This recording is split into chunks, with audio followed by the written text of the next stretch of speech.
Europejczycy biorą się za flotę widmo Rosji, więc Polacy muszą być gotowi na eskalację na Bałtyku. Dalsze mrozy pogłębią kryzys energetyczny na Ukrainie. Dolar jest rekordowo tani, obniżając cenę surowców kupowanych w tej walucie. Jest 28 stycznia 2026 roku, nazywam się Wojciech Jakubik, a to jest codzienny przegląd informacji sektora energetycznego i paliwowego Energy Drink. Zapraszam.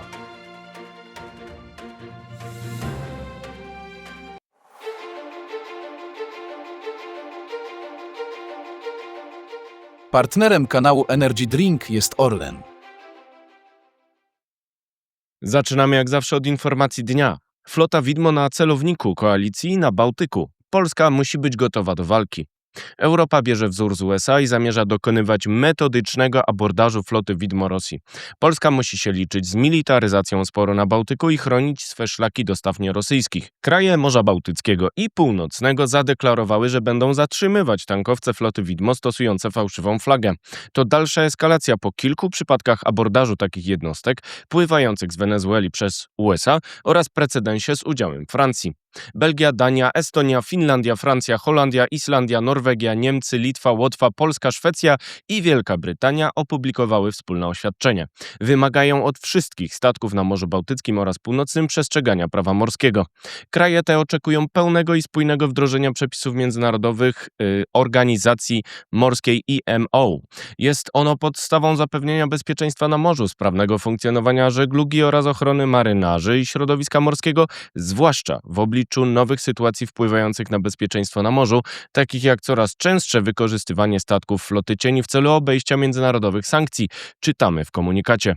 Państwa sygnatariusze oczekują, że statki będą pływać pod banderą jednego państwa, a takie, które spróbują je zmieniać, będą traktowane jak statki bezpaństwowe. W takich przypadkach obowiązuje na nich prawo statku, który dokona inspekcji. Była to już w przeszłości podstawa do abordażu tankowców floty widmo przez Amerykanów i Francuzów. Ponadto takie jednostki muszą przedstawić ważne ubezpieczenia oraz udowodnić działanie skutecznych systemów bezpieczeństwa. Oznacza to, że jednostki, które nie spełnią tych wymagań, nie będą mogły pływać po wspomnianych akwenach. Nie będą też mogły wyłączać sygnału identyfikacji AIS oraz LRIT.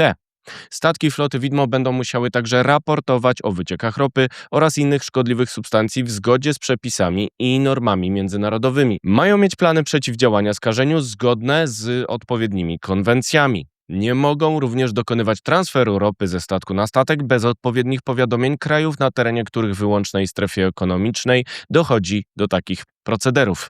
To zapowiedź inspekcji oraz potencjalnych zatrzymań tankowców rosyjskiej floty widmo na Morzu Bałtyckim oraz Północnym. Warto przypomnieć, że takie jednostki regularnie korzystają z fałszywej flagi, wątpliwego ubezpieczenia i dokonują przeładunku ropy objętej sankcjami na morzu. To naruszenie sankcji Zachodu wobec Rosji za inwazję na Ukrainie, ale także zagrożenie bezpieczeństwa i środowiska na tych akwenach. Jednostki floty widmo są często stare i nie spełniają standardów technicznych, zagrażając katastrofą. Ponadto takie tankowce mogą być wykorzystywane do szpiegostwa, jak zatrzymany Eagle S, na którym znaleziono aparaturę szpiegowską, albo do sabotażu i innych działań hybrydowych. Flota widmo jest podejrzewana o stwarzanie zagrożenia dla infrastruktury krytycznej na morzach zachodnich, a także o transport dronów, które potem dokonywały niebezpiecznych przelotów w pobliżu lotnisk europejskich, wywołując ich paraliż. Eskalacja walki z flotą widmo na morzach europejskich oznacza, że Rosjanom będzie coraz trudniej szmuglować ropę i paliwa objęte sankcjami przez Morze Bałtyckie w czasie, gdy znaczenie tego szlaku rośnie. Eksport ropy i paliw przez porty bałtyckie w Primorsku, Wysocku, Petersburgu i Ust-Łudze wzrósł w listopadzie miesiąc do miesiąca o ponad 20%.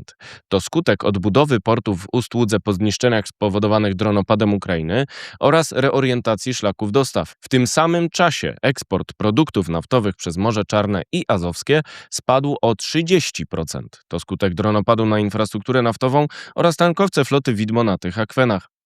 Oznacza to, że rośnie znaczenie strategiczne szlaku bałtyckiego eksportu ropy i paliw z Rosji, a będzie on coraz bardziej zagrożony przez restrykcje krajów zachodnich, w tym Polski. Tym samym dalej będzie rosło ryzyko związane z wykorzystaniem floty widmo, które jest wkalkulowane w przecenę rosyjskiej ropy Urals względem europejskiej Brent. Według danych rosyjskiego komersanta przecena Urals względem Brent w bałtyckim porcie Primorsk sięgnęła w ostatnim czasie $23,5 za baryłkę.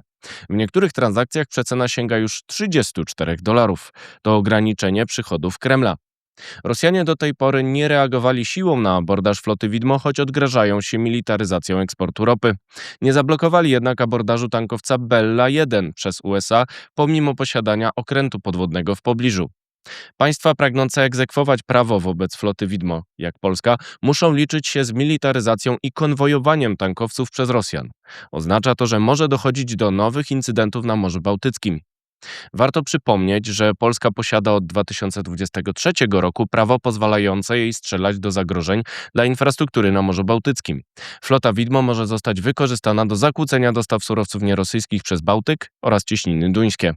Z tego względu istotna jest dalsza współpraca w ramach Unii Europejskiej i NATO, czy formatów jak ten z komunikatu o flocie widmo. Zdecydowane działanie, które pokazali Amerykanie i Francuzi wobec tankowców rosyjskich, przynosi skutek pomimo gruźb Kremla. Czas na pozostałe informacje na początek z Polski.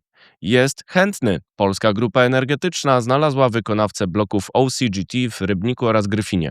To konsorcjum pod wodzą polskiego Polimex Mostostal z udziałem Siemens Energy oraz Siemens Energy Global z Niemiec. Chodzi o szczytowe bloki gazowe w cyklu otwartym o mocy 600 MW, pozwalające minimalizować użycie gazu do szczytów zużycia. Wyspy energetyczne w Polsce.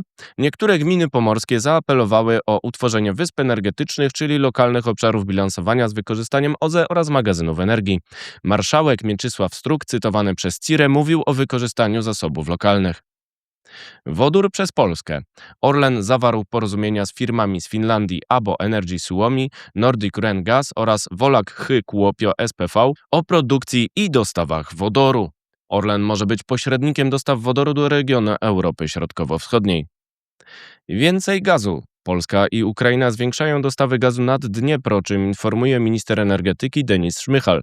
Dzięki zwiększeniu dostępnej przepustowości na granicy przez Gaz-System dostawy mają wzrosnąć z obecnych 15,3 do 18,4 milionów metrów sześciennych dziennie w kwietniu. Teraz wieści z Europy. Stabilne OZE w centrach danych. Niemiecki Uniper zawarł umowę na dostawy swej energii ze źródeł odnawialnych do niemieckich centrów danych spółki Enlighten. Chodzi jednak głównie o energię z elektrowni wodnych ze stabilną produkcją niezależną od nasłonecznienia czy wietrzności. Kontra gazowa. Słowacy i Węgrzy zapowiadają zaskarżenie przepisów o rozstaniu z gazem rosyjskim z pakietu REPowerEU. Źródła Energy Drink w Brukseli przekonują, że będzie to żmudna procedura, a do czasu ewentualnego wyroku prawo wymusi wygaśnięcie ostatnich kontraktów z Gazpromem. Strachy Nord Stream 2.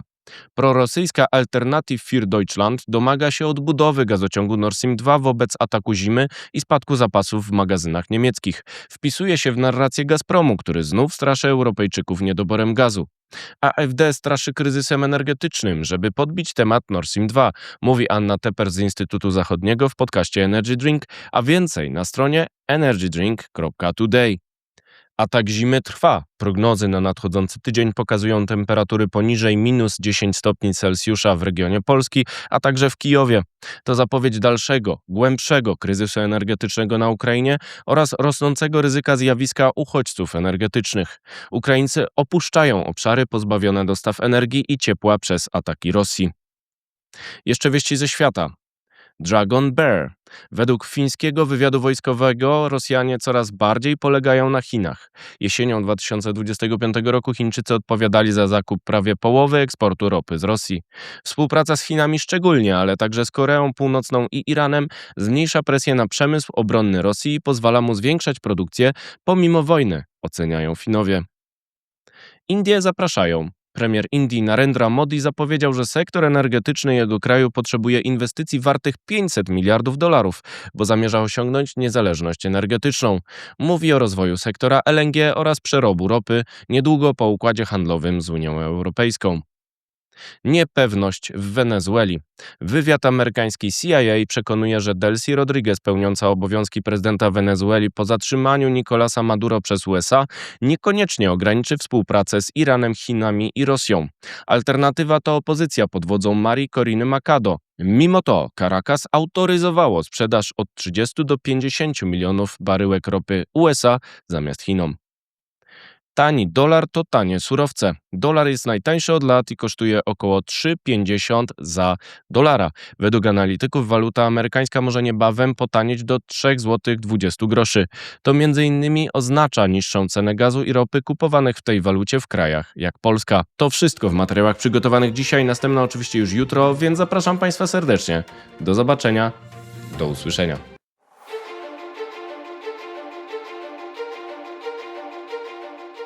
Partnerem kanału Energy Drink jest Orlen.